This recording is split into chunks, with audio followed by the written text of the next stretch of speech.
It's been a pretty good Saturday around here. It was fairly sunny and almost 50 degrees outside, and I got to go out for a run.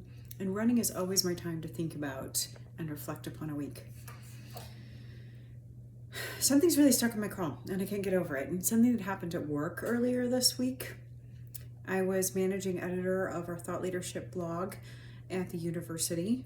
My last day, we were going to do a blog covering the formation of a good women in business leadership conference. So I interviewed the two student leaders who chose the keynote speakers, the topics, and the themes, and they shared with me that they really felt it was important to choose diversity, equity, and inclusion.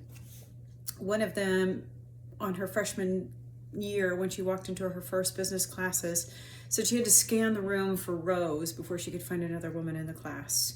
Women are still not dominating in the boardroom, she pointed out, and her co-president also pointed out that it was really important for them to think about diversity, equity, and inclusion when it comes to women in business. With that in mind, I wrote up their article and highlighted the two keynote speakers who have a vast array of experience. It's really quite incredible what those women have done.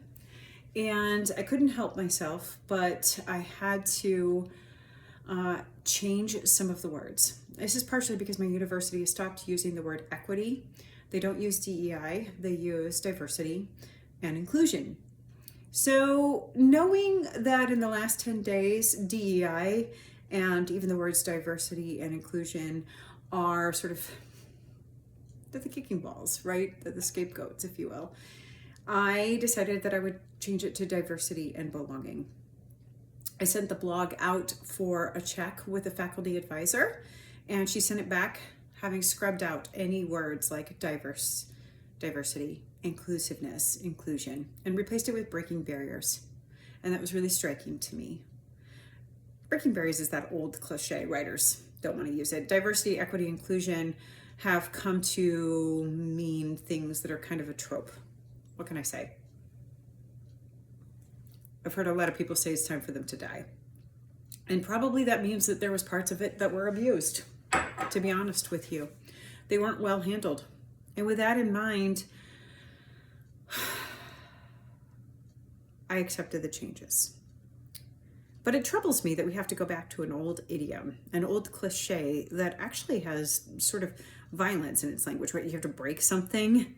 And instead of having sort of the level playing field, because there's nothing like inherently negative in the words diverse or inclusive. In fact, they can be quite positive.